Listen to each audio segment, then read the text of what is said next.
Hello and welcome to today's episode of Her Version. This podcast is dedicated to sharing stories of struggle to triumph, a platform that allows individuals to tell their truth in order to inspire and uplift others. For those of you that are new to this podcast and like content like this, make sure you hit that subscribe button. Make sure you follow, like, and share. I am your host, Sabrina Victoria. Let's jump right in.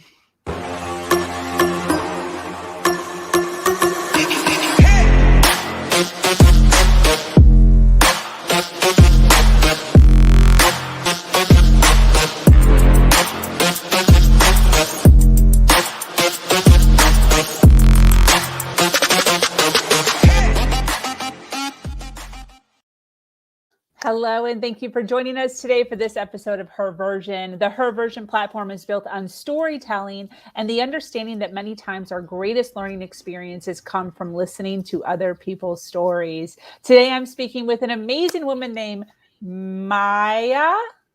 It is Maya, yes. We forgot to discuss this before, but it is indeed. Maya has dealt with her own limiting beliefs alongside emotional abuse and a sense of losing her freedom. She is here today to talk about how she has healed from her past and is now helping others succeed. She is a business mindset coach that has been in practice since 2007.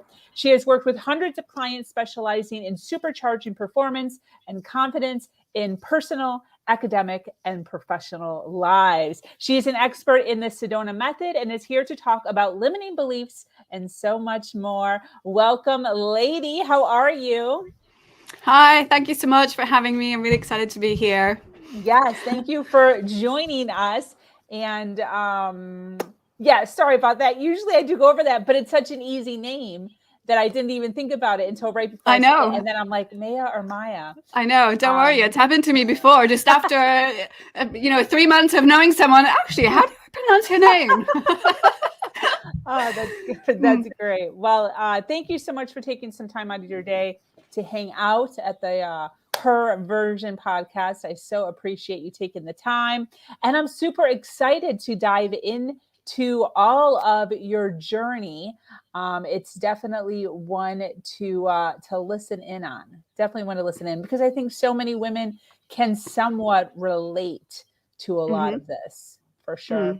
So what I would like to do is to kind of hand over the floor, let you talk about your childhood, your teenage years, and kind of how that led you into the Army and this obsession that you have with freedom. Okay, sure. So first of all, I am half Israeli. So this will explain later on why I ended up in an army. I came from a pretty dysfunctional family, and it was a pretty traumatic upbringing. So there was emotional abuse, and there was also a lot of physical punishment as well. And I really grew up with a lot of anger, rage, really, a lot more than anger. And I just grew up hating myself, to put it in a nutshell. I was just filled with self-hate. I thought I was, a waste of space, and that I was just not deserving of anything, not worthy of being loved. And I had very, very, very, very low self-esteem and confidence. And so when I reached the age of 18, just like every other 18-year-old in the country, unfortunately, I had to go to the Army. This is for 2 years for women. Men do 3 and women do 2. And I can tell you stories about that too, but it was basically, a really hard time because I was also still am, very kind of anti-authority. I had difficulty taking, orders from other people, and especially when in that particular context, because I was also very just anti-army, basically anti-war, anti the situation. So that was a really difficult time for me. And on top of that, coming from the background that I had come from, it was really difficult for me to socialize in that situation, to connect with other people. And that's basically really what gets people through that, but I didn't even have that.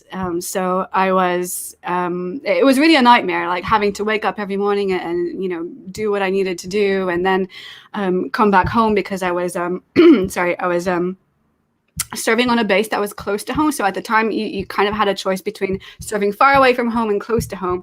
And I think in retrospect, I think I made the mistake of choosing close to home, because I thought, okay, well, this might be easier because at least I get to come home every evening and I can see a friend or someone and, get to sleep in my bed. But actually, being far away from home, I realized later that they actually had far better conditions, and also it didn't help me in terms of the relationships that I was having with my parents at home. Wow. I didn't really go so much into it, but at home it really was an atmosphere of just constant fear.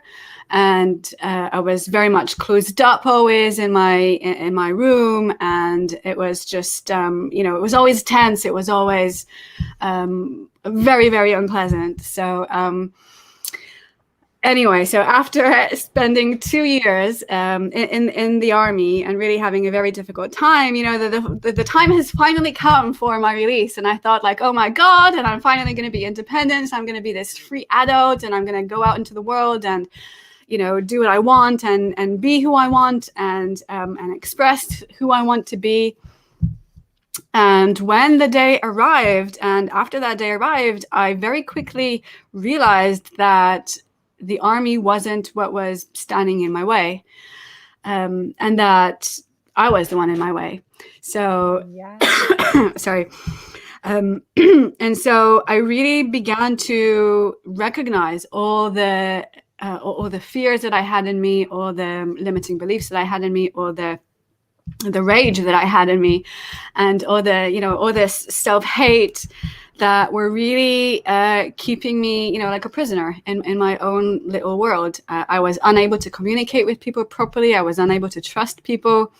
I generally, with the communication, it's really so far from where I am today. It's almost, it's mind blowing to me, really, because at the time I wasn't able to, barely, I was able to have deep, meaningful conversations with my friends, let alone with strangers. Never mind, small talk or anything like that. That was, I don't know what that is, impossible. But yeah, communication was a huge thing for me. And so when I came out of the army, I realized how bad things were. And I also realized that, first of all, that I wanted to be free. I wanted to, be this person who could easily just go out there and be who they wanted and express what they wanted. And this is when I started doing work on myself and started to be really interested in personal development stuff. And this is also when I came to realize something that was like a big, realization at the time, that really my parents were, sure, they were absolutely awful parents, but the responsibility for being the person I want to be is on me, and not on them. So it might not be my fault where I am, but it is definitely my responsibility. Yeah. So, and also another thing about parents is that I also realized that, many people in the world are going to be lousy parents, So, I mean, lots of people, they're not meant to be good parents. They're not, I don't mean this in a judgmental way, people are flawed and we all have our issues, and many people who have issues end up having children, right? And so they pass on different issues to their children. So, but what's the alternative to that? I used to ask myself, I said, okay, so what would be the other option? Those people not having children, in that case, I wouldn't be here. Right. Yes. Good points. Yeah, so this is kind of also what brought me to the acceptance of, okay, Wow. they're just flawed people. They're not perfect parents, and it's my expectation of them that was the problem.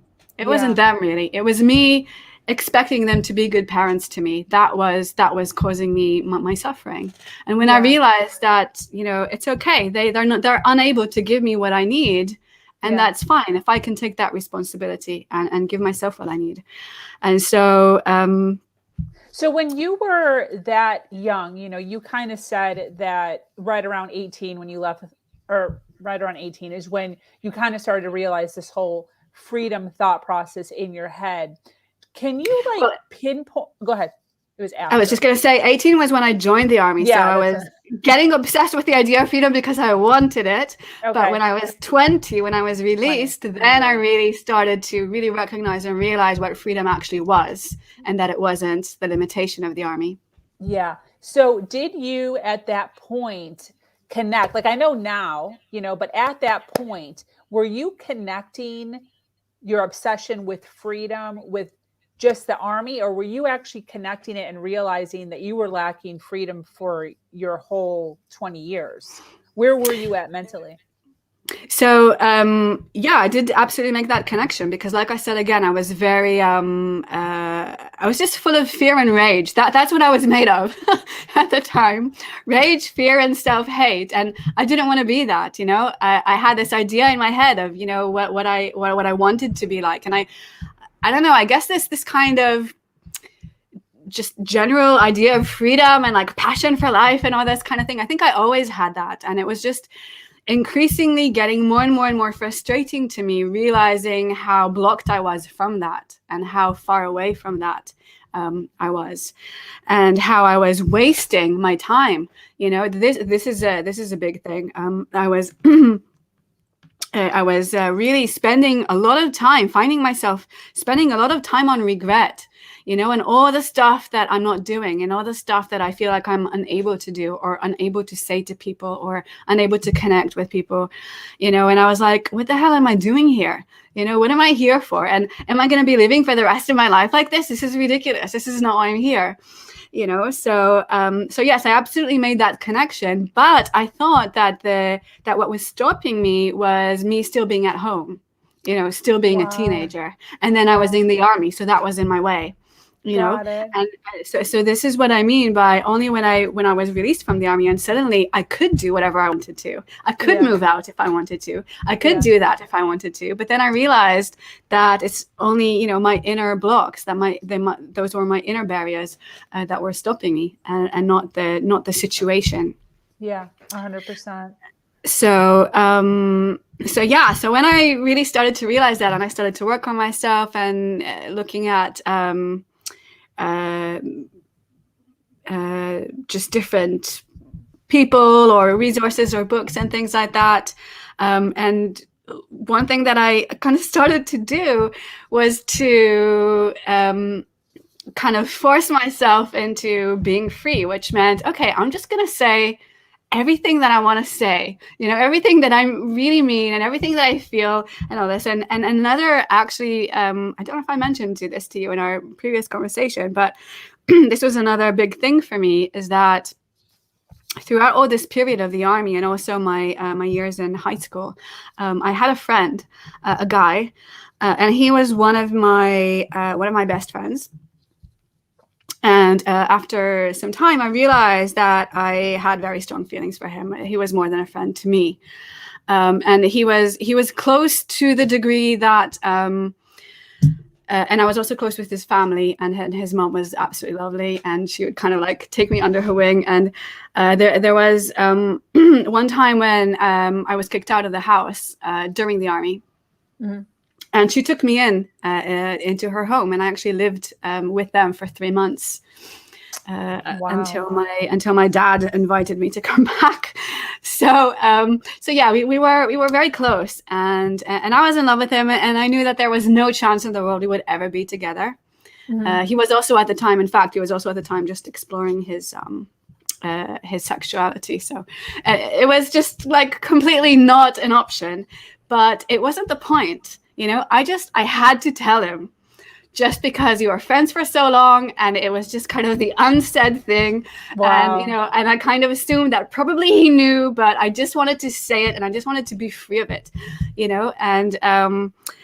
and so after I was released and all these things were happening, I told him that I was in love with him. I wrote him this really long letter. It was just this crazy. It was more like a journal entry, a really long one. I don't know how many pages it was, but it was all about my reflection on myself and my freedom and this and that and blah, blah, blah. Wow. And in the end, coming to the conclusion of my feelings towards him.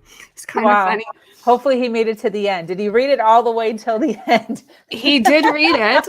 However, unfortunately, and this is where another big lesson came for me, is that his reaction was to stop talking to me. Really? Completely.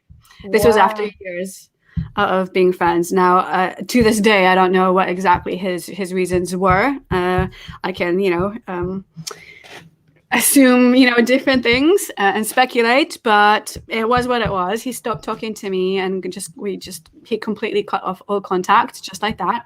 Wow. And so that was another big lesson for me in terms of, sure, in the beginning it felt catastrophic. Oh my God, I've just lost one of my only, closest friends. And, it felt like this huge loss. But then I realized that actually this is no loss. I had to do what I had to do, and I feel so free now. And beyond that also, I think it's so important to be able to not only express yourself, but also be able to love regardless of whether they love you back. 100%. Yeah. Yeah. So that was another big lesson for me. And I just kind of took that in, and I said, you know what?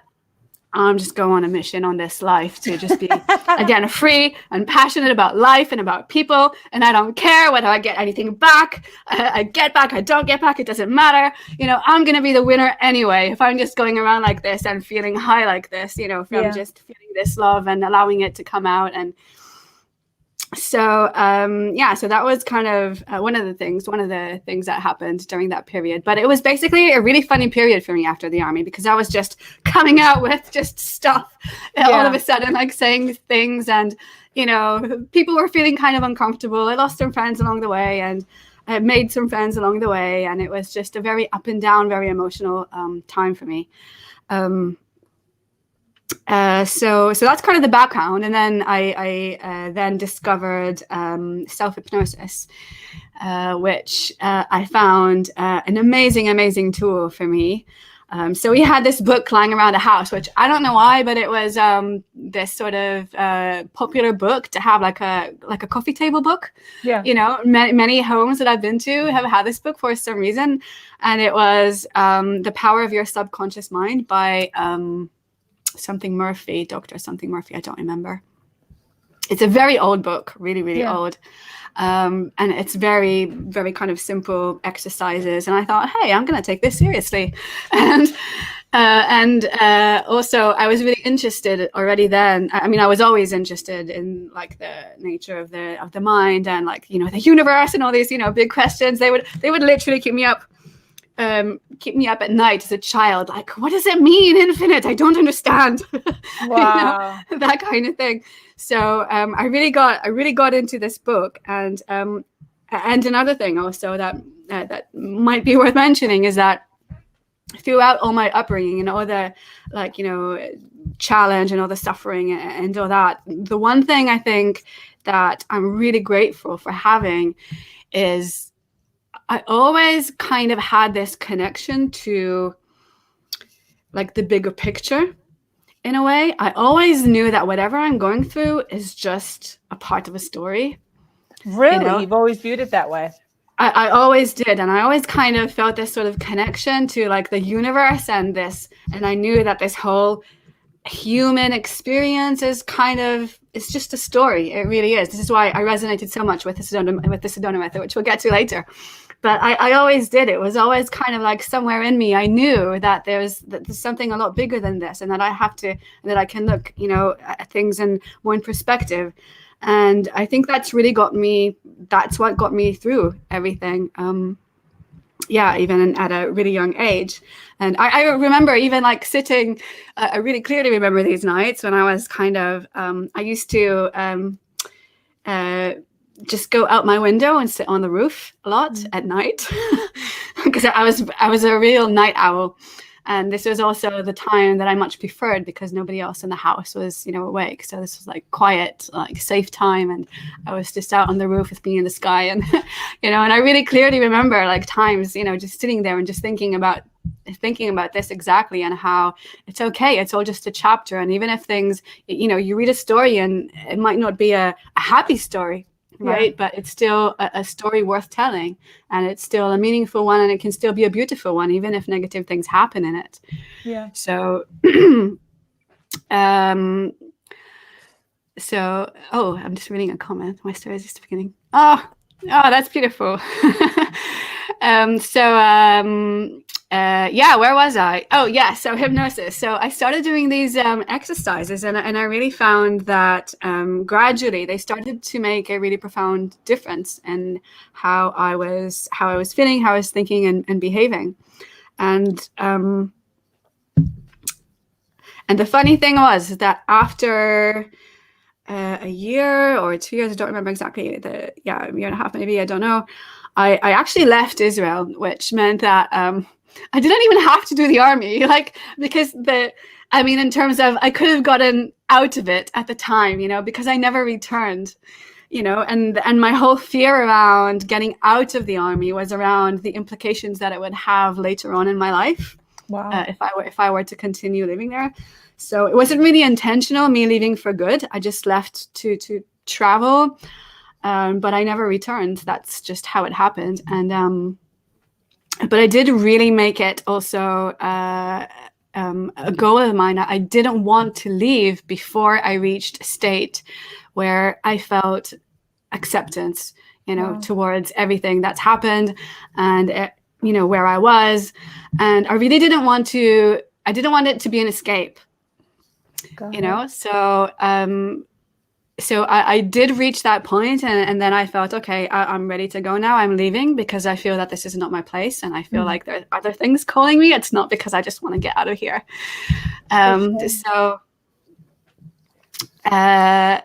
Those who've suffered had a knowing when we were younger, long before we finally had an understanding. Old souls just know. Yeah. No, I absolutely, I agree. I think that, intuitively, but it's more than that. I think intuitively, a lot of us know a lot more than we think we know. Yeah, definitely.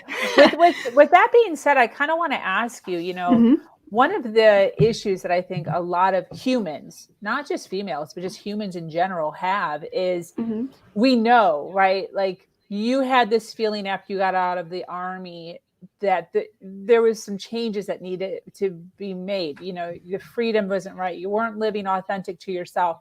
What were the steps? Because a lot of times people are like, okay, got it. Like, I understand what you're saying, but like, what do I do? Like, how do I get to that point? Am I supposed to read a book? I don't like reading books. Am I supposed, and maybe a book is the answer, but what were the things you personally did in the beginning of your journey to get to where you are now? Like, your personal story. What did you do? Yeah. So, well, relating to what I told you about confessing to my best friend, that was really the first thing that I was focused on. Not necessarily him, but just focused on just speaking my truth. Yeah. And I said, as hard as it is going to be, I have to do this, and I knew that it was going to, get easier. And he was obviously a big, major thing for me, which kind of paved the way for all the other stuff that I wasn't saying, which became a lot easier. Yeah. But that was really the most important thing for me, and the most important step. And I just started being really honest. Not that I wasn't honest before, I was just not expressing anything. And I just made it a goal to just start telling people, exactly what I was thinking and feeling, negative or positive. The negative stuff, perhaps I could have, in retrospect, I could have said more gently. Oh, that's great. But, it's because I was holding on to it for so long, and I wasn't, Yeah. talking and speaking for so long. That's just how it came out. Did you also do letter writing with that? I wrote a letter to him, as I said. Yeah. But what about the other one? I don't remember that I've written anything significant to other people. No. Okay.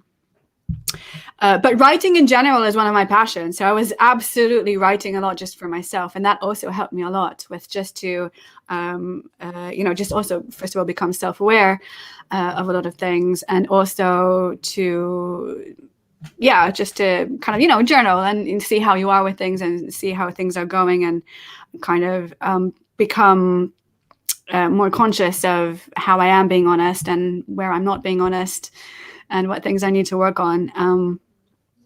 But yeah, I mean, I don't know. I can't really tell you any more than that. I think that was the biggest thing for me, just to express myself to people. That was the biggest step for me. I didn't really read any particular books on it or anything. I did have a friend who I found kind of an inspiration in a way. I mean, she had her issues, and she also came from a very messed up family, but she was very expressive and very affectionate and very loving, and, all the stuff that I wanted to be, and that I couldn't. And that also really helped me just to kind of, find that inspiration in people who I did know and who were friends. That's great. Speaking of books, do you have any books that kind of spark some empowerment in your world that you could recommend? I know you mentioned one. That was the one that kind of kicked off the thing for me. I don't know. It was kind of a big thing in my life, but I don't know if that's necessarily something I would recommend. It's very old-fashioned. It's also got some religious references in it, which is not my thing at all. But the exercises at the time really resonated with me, just simple things. Wait, didn't you say this book was about hypnosis, and then there was mention of God in it?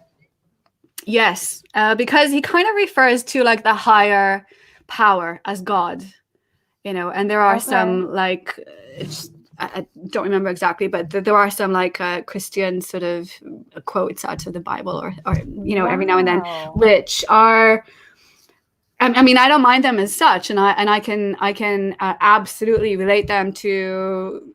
It's just a label, isn't it? He says God, and I call it the universe or whatever, and that's fine. It's just that kind of. Yeah, that kind of reference wasn't really my thing. I'm not religious in any way whatsoever. I totally get that. And it's weird that they were in the same book, because that's normally not a thing. So that's interesting to me. Yeah. What does empowerment mean to you? When someone says the word empowerment, what comes to mind for you? Well, empowerment for me really is, the first thing that comes to my mind is always this word freedom.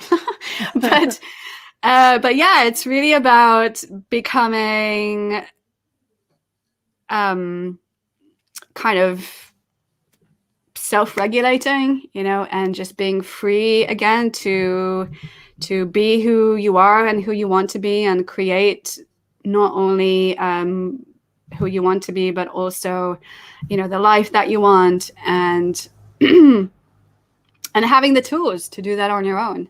This is one of the things that also, when I work with my clients, it's really important to me to give them the tools so that they can then take them and use them, so that it's not, they don't have to, not very good for business, but, I don't want them to need to come to me forever, right? Yeah. It's really important to me. So, for example, I always teach my clients self-hypnosis on the, one of the first few sessions, so that they can use it if they want to. Wow. The Sedona Method is all about, it's a personal development tool. So it's absolutely 100% a tool that you can take and use on your own. So I really think that, people have so much power in them, but we just tend to give it away.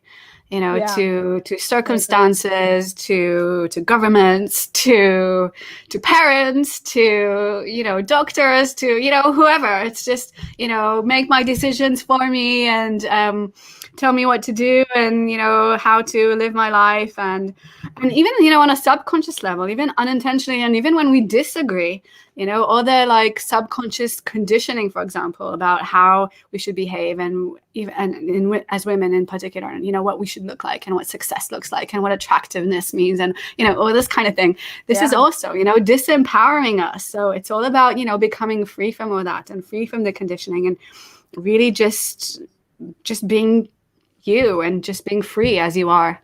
Just loving yourself. I agree with that. What's looking back at your life and the journey that you've been through all of this, which I can't even imagine if we actually got into the details of everything, but what's the number one lesson that you've learned from your life? I think, okay, this is again something I could like explain and discuss for hours, but another big kind of understanding that I think I had always, and throughout my life I've been having more and more clarity around that, and more experiences to not exactly prove it, but kind of demonstrate the truth of that. Even though I'll tell you what that is in a second, even though it's not an exactly provable thing. But I think my biggest lesson and realization is that I am here alone. Wow. Okay. And that's not a negative thing. I'm saying this in the most positive way. Okay. I exist alone, I live alone, and I die alone, and I don't even know that anything outside of me exists. And as far as I know, everything happens within my own consciousness. So when I really fully recognize that, it basically kind of cancels out the struggles and the fear, on the human level, if that makes sense. Yeah. And it kind of really helps you to get that courage also to just go out and do things. What have I got to lose? There's nobody here. Nobody's judging me. Like, everything disappears when I do, you know? And also this, and also non-attachment to things.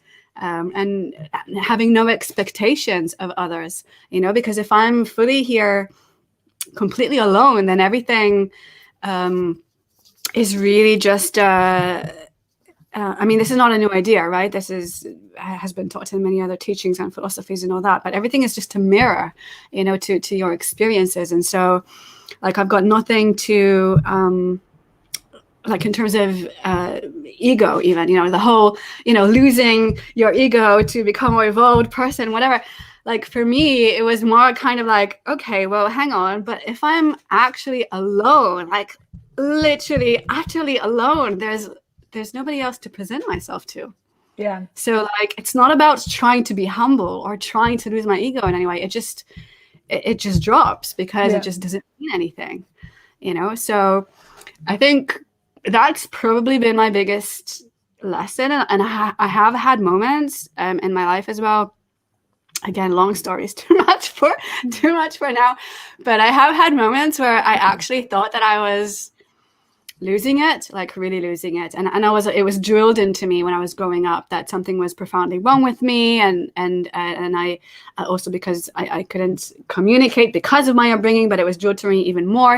You can't communicate with the world, and there's something really wrong with you. And, you're never going to be able to, like, get along, in this reality and in the world. And so I did have some moments where I had, odd experiences. And I thought I was losing it. I thought I was like, oh my God, I'm never going to come back from this. And am I going crazy? And am I going to just be locked up? And how do I bridge between between that world that I feel like I'm kind of stuck in, and this world, the supposed reality that everybody's agreeing on, what? And the thing that saved me, like literally saved me, was there was one night in particular that I was really going through almost a breakdown. It could have led to a breakdown, genuinely, but I kept repeating to myself this kind of mantra: I'm alone, I'm alone, I'm alone, I'm alone. And it literally saved me. I was having all these like stuff going on in my head, and like literally voices in my head, something that sounds really like there's something wrong with me, right? Yeah. And after some time, when I would kind of repeated that phrase to myself, suddenly something happened and just kind of broke through and just flipped the whole thing. Wow. And these voices, instead of them kind of being like all over the place and talking like about me and around me and all this stuff, suddenly, because I was alone, then they were suddenly just a part of me, and they could not harm me in any way whatsoever. Because how can you be harmed when you're alone? You cannot. Yes. So suddenly those voices stopped, and then they literally turned to me and said, "Welcome, we're at your service. What would you like to know?" And it was, yeah, that was that kind of, I mean, it was a mind-blowing experience. Again, it's such a long story. We can't get into it today, but it really also triggered like another huge opening for me. So I think, yeah, I would say for me, this is the biggest thing, my biggest understanding or lesson, if you like, of life. And I really do think that on a level that's kind of beyond, you know, what we see as our kind of like human story, I think that just, it really just allows our issues to drop. Yeah. You know, because everything is just an experience, no more than that. It is just an experience and just a story, and nothing can possibly harm you. I mean, what's the worst thing that happened? I'm going to die. You know, I'm going to die anyway. Yeah. So, and I don't even know if that's, yeah. I mean, it's hard to explain, but I think you know what I mean. So, yeah, definitely. It's so interesting that is the concept, because, you know, and I 100% agree with you, not disagreeing at all. But a lot of times people need to remind themselves that they're not alone, because a lot of times people feel alone. And that's what causes the anxiety or the frustration or the nervousness, is feeling like they're alone, and then needed to be reminded that they're not alone. But I love the fact that you're finding power in the absolute versus, like, you know, objective versus subjective. Like, objectively, yeah, you're 100% correct. We're totally alone. But then there's another reality in the world that we live in where we actually aren't alone. So I love that you're even breaking it down even more. And I don't want to say forcing, but like forcing yourself to be like, okay, comfortable and calm in the knowing of that, you know? I feel like that's so interesting. yeah, and you know what? There's also another thing. I mean, many people, if I talk about this, and they kind of make this, they conflate alone with loneliness, and that's not what I mean. And even on the contrary, you know, the fact that I was not only understanding, but once I started to live the idea that I'm alone, that's when I was able to create far more deep connections with people. Wow. Because you then come into relationships with no demands, you know, and no needs and no expectations, because I know this is my own experience. This is my journey. They have their one, which is completely separate to mine, you know?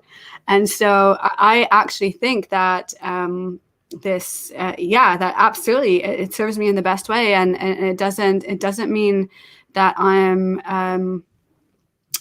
alone, as you know, in a human experience. I have people around me, but it actually helps me to feel even less alone. And more than that, I have the universe on my side. Like, what could you ask for more? You know, that for me is the meaning of being alone, you know, and that's the biggest thing. Yeah. So definitely. I agree with that. I want to ask, you know, obviously, you know, you've been in coaching or in business for over a decade, right? Over a decade? Well, over a decade. Can they find you at the website, by the way? The website above your head, is that where they would find you? Yes. Okay. Only, sorry, it is my Zack though, with a K rather than H. But yes, that's the correct website. Awesome, thank you. I do want to ask, you know, what exactly is your business? You know, people who are listening live right now, obviously they're here because they're resonating with everything that you're saying. Can you tell us kind of what you do for your business, what you do for humankind. Sure. And So first of all, as I said, the self-hypnosis, we didn't really continue on that story, but when I arrived in the UK a couple of years later, I started training in hypnotherapy because it was the perfect thing for me. And in Israel, in fact, it wasn't legal to practice unless you were a doctor, psychiatrist, or dentist. So I didn't really even know about the existence of it as a profession. So I trained in that in London. And then just as I had fully qualified in that, that's when I discovered the Sedona Method, which is a very powerful, ridiculously easy and simple personal development tool. And it's all about freedom, which of course I resonated with immediately. And it's all based on the fact that you are completely unlimited other than by holding on to stories. So it gives you not just an understanding, but an actual practical tool for you to just let go. What's it keep coming out? To let go and just release. And by stories, I mean any kind of unwanted or negative feelings. They can be thoughts, they can be beliefs, attachments, goals that you might have, unresolved relationships, whatever it might be, really anything and everything. And so once I discovered that, I was so mind blown by that, because really I had with self-hypnosis, when I was working on myself, I was it was hugely transformative for me, but there were a couple of things that it just felt like it was hitting a wall, and I just thought, okay, this thing is just gonna be here forever, never gonna be free from this. But then with the Sedona Method, it just seemed to just drop away. And it's on my website as well. I liked to describe this at the time. I said that for me, hypnosis is like opening the door to the source, or to your subconscious, or to the universal intelligence, whatever you'd like to call it. But with the Sedona Method, the walls just disappear. So it's just like you're just there. It just is. Okay. So I was so enthusiastic about that, and then I went and trained in that too. And then over the years, I worked with many people, mostly around stuff to do with stress and anxiety and confidence. And then gradually, I went into performance-based coaching. And then when I did my master's degree in hypnosis, I had to do experimental research.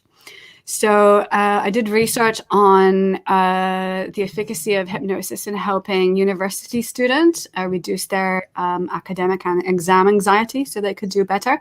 And at the time, mental health was a big issue at universities here in the UK. This was some years ago. I mean, it still is, but then it was becoming more of a thing that people were aware of.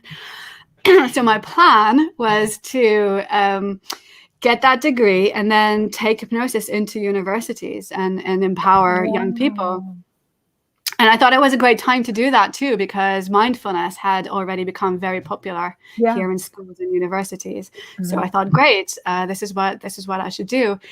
However, I realized that hypnosis was not welcomed so much as mindfulness. It was still seen as kind of alternative, and it just a bit, people had misconceptions about it. So it didn't really work out. And so, not a negative thing. I just realized, okay, so this is not my path. And that's when I started working more and more. I mean, I was working with them anyways, but I just started to focus more and more on working with women in business. And then it became more and more specific. And so now I work specifically with women who are either setting up or who want to set up, or who are already running their own business. So basically I use hypnosis and the Sedona Method, and also more traditional coaching tools as well. But it's all about performance. It's all about confidence. So, I mean, obviously, if you're in the beginning of your journey, or if in your middle of the journey, it's entirely different things that you want to be dealing with. But it is essentially about resilience and self-belief and your relationship, whether with people, with money, with yourself. So that's what I'm doing now. That's and awesome. I absolutely love it. I'm really, also because of my background, I'm really passionate about not only empowering people, but empowering women in particular. Mm-hmm. And I really feel that, there's a lot of talk about it. I'm sure that, you see it all around you, in our kind of circles of, women empowering women, but there's actually a huge need for it. Even though there's a lot of talk about it, there is a lot of need for it. And I would really love to see a future where women are doing what they want. Yeah. I would really love to see more of that without any pressure, without, feeling like they need to get it from somebody else. And I just love doing this. Yeah, that's awesome. I love that. And how long has the Sedona Method been around? I don't know anything about it. The Sedona Method is old. It was created. I ask because it sounds like desert, like it sounds like it's ancient. It's not that ancient. No, actually, it was created by a guy by the name Lester Levinson, and he was very, very briefly. I will say that he was. He's not alive anymore, but he was a very successful business person who was living in New York, I think back in the 50s, like 1950s. And as the story goes, he suffered 3 heart attacks or something. And after the third, he was told that he only had a few months left to live. And that's when he started to kind of become more conscious of his inner world and stuff that he was holding on to, and negativities and things like that. And so he decided to leave New York, leave his business. He moved to Sedona in Arizona. And that's when he started to kind of developing his ideas about letting go. And he started to have like these group of followers kind of. And then one of his followers by the name of Hale Dwoskin, he is the guy that actually developed it into the systematic tool that it is today. Wow. So it's been around for a while, like in the 70s, 80s. I don't know when the actual book was written. I've got the book, I can check, but maybe later than that, 80s or 90s, but or maybe even longer. But it's been around for a while. I think it's. In the UK, it's still not very known at all. I think it's a lot more known of in North America because of the film The Secret. Have you heard of The Secret? Have you seen it? Yes. So Hale Dwoskin, this guy who wrote the book, who I've also trained with. So he had a small part there. I don't know if you remember, but he was the guy who was talking about politics and saying, if you are against against someone, then instead of being against them, just support somebody else. I don't know if you remember that, but anyway, so all the people who were in that film at the time, became big stars and all that. So the Sedona Method became really big after that. Oh, that's awesome. Thank you for that reminder. I actually remember that part. Definitely. It's a nice reminder. It's simple. But I honestly, I encourage everybody here who's listening or who might be listening, regardless of me, just check out the Sedona Method because it is so powerful and it's so stupidly easy to use. And, all this stuff about, the power of now and being present and all this thing, this is all great stuff. Yes, amazing. And I understand it intellectually. But how? How do we actually experience it in our day-to-day lives? Yeah. And this actually gives you a super easy and practical tool to do that. Wow, that's awesome. Thank you so much. I appreciate that. I so appreciate all of the, nuggets of information that you shared with us today, along with your story. I do want to ask though, we do still have, 45 minutes in, we do still have people hanging out here live listening, and I'm assuming they're appreciating your story and what you're sharing with us. So I do want to ask advice from you.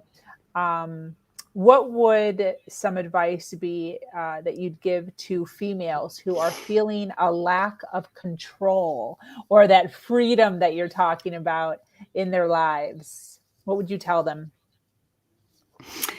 Okay, these are two very different things though, control and freedom. So let's look at control first. Okay, I can appreciate that. So I think, I mean, first of all, it's also important to distinguish, what kind of things we mean about control, because absolutely there are things in the world that we have no control over.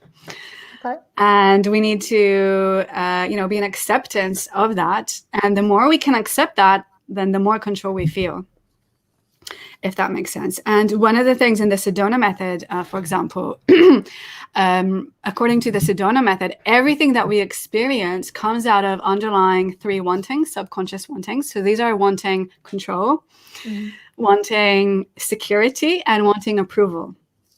And so what we do is we let go, we release the wanting control, because, the more I'm going to be chasing, the more I'm going to be wanting control, the more lack of control I feel, right? Because you're not going to be wanting something that you already have. Yeah. So actually it's by the letting go of that wanting, that's when you feel more in control. So that is definitely my absolute number one advice, is to let go of wanting control, and then you will feel more in control. But it's also really, like I said, it really depends on what kind of thing you mean. It's, some other things that can be really useful to do is to ask yourself, and even, again, journal or put it on paper, which is really useful. And just ask yourself, okay, what is the situation? What is it that I feel out of control around? Or what are the things that I feel are out of my control? And then ask yourself, okay, what are some things that I can influence? What are some things that I can change in myself that will, or what things can I choose to see differently that will maybe not change the situation, but will change how I feel about the situation? And those are things that are always going to be under your control, because again, it's always up to me to choose how I react to things, right? And, in the end, everything that we're after, any goals that we might have, everything that we want to achieve, as well as everything that we want to run away from, or anything that we are afraid of, is never going to be a thing, and is never going to be an event or situation. It's always going to be a feeling. Always. So whatever it is that you want to get, or that you want to get away from, you can ask yourself, okay, what is this? What feeling am I trying to avoid? Or what feeling will that give me, having that, right? Even if it's whatever, $1 million on my dream home, it's not going to be that. It's going to be the feeling that it gives you. What is it going to give you? A feeling of peace of mind, a feeling of, again, of freedom, or, it's personal. But then once you can identify that, then you can start creating that feeling for yourself. And then you can feel, once again, more in control, regardless of what the situation is outside, and whether you're getting to, whether things are as you want them to be, or as they should be in our minds, as opposed to the way things really are. Yeah. I totally agree with that. I want to put this on. They're talking to you here. Do you want to read that out loud? Sure. So I live near Sedona. If you haven't visited, it's a very beautiful. Oh no, I've been there. It's gorgeous. I know. I've been there. Been there twice to train with the method. I'm slightly jealous. Wait, the method is taught in Sedona? Yeah, so that's where they're so he cool. moved there, and then that's kind of where the center kind of grew, and that's where Hale also lives nowadays. So that's where they train. I mean, they do courses and stuff like that online as well. But yeah, that's where it generally is. Yeah, it's a beautiful, beautiful place. It is. Looks like a movie set. Yeah.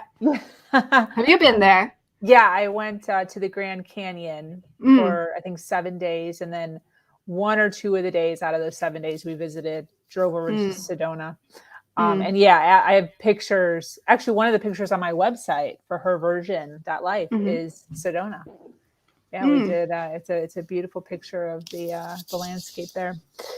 Lots of browns. Lots of browns, and very warm. Definitely different than Florida, which is where I'm from. But definitely gorgeous. So listen, this has been absolutely fantastic. I so appreciate all the time you took out of your day to hang out with us. Do you have any closing thoughts before I close out? I don't know. Yeah, okay. I mean, thank you so much for having me. Yeah, it was really great to be here. I really course. enjoyed it. Of course. And yeah, I do again highly recommend checking out the Sedona Method. And if you want to check my website, then please do. I forgot to mention that if you are interested in the Sedona Method only and not related to business, I do also offer that. So this is particularly just for Sedona. So I have a Sedona program. And check out self-hypnosis as well. I know that, so many people have ideas about it that are inaccurate. Yeah. But it's so empowering, and I really like to see it as I call it like next level meditation, because the states can be similar, but it's a lot faster and easier. Not easier, faster, and I find deeper, and it's far more directed to a result. Yeah, definitely. So, yeah.